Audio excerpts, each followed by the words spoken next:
Well, I wanted to talk about currencies and exchange rates. Again, I have a couple of other videos out there. You can check them out if you follow these links here. Talk about purchasing power parity, talk about interest rate parity. Today, I want to have a little bit of fun with the Big Mac index. So what am I talking about here? Well, first off, as you recall from my other videos, there are exchange rates out there.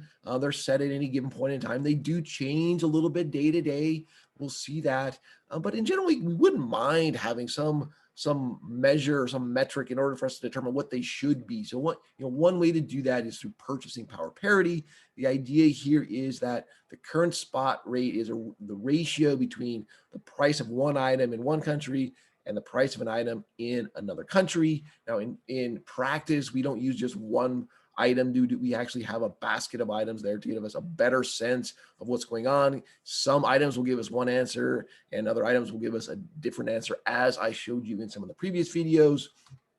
Another problem is, countries are just different. They don't have the same, shopping habits. They don't have the same economic policy. So things are just a little different. So determining what that perfect universal basket is a nearly impossible task. So one thing we could do is just say, look, the Big Mac is pretty much everywhere on the planet, and it's pretty much exactly the same thing everywhere on the planet. Why don't we just use that as the one item for determining purchasing power parity? This was originated back in 1986 at the Economist, and they just kind of do it every year for fun. And this video is also a little bit for fun.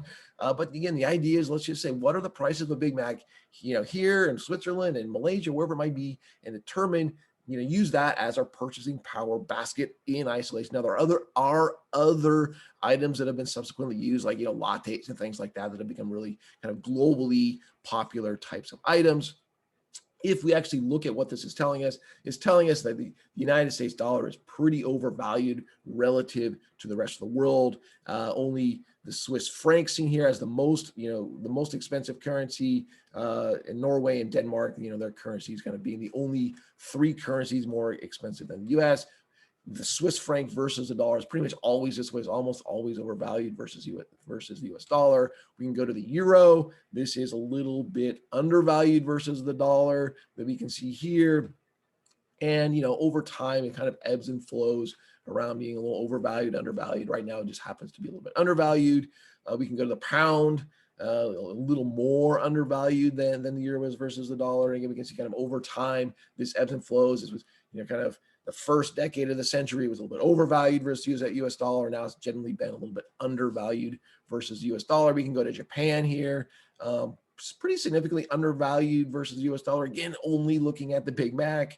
And we can see that it in general has been undervalued versus US dollar. A couple points there where maybe it was fair value or slightly overvalued versus US dollar. And then we, of course, might as well go to the Chinese yuan, and we can see here that's significantly undervalued versus the US dollar. And in fact, if we look at, versus most of the planet, it is pretty undervalued pretty consistently over the past 20 years. Now, of course, we're all curious, hey, does this actually help us predict what the future will look like for exchange rates?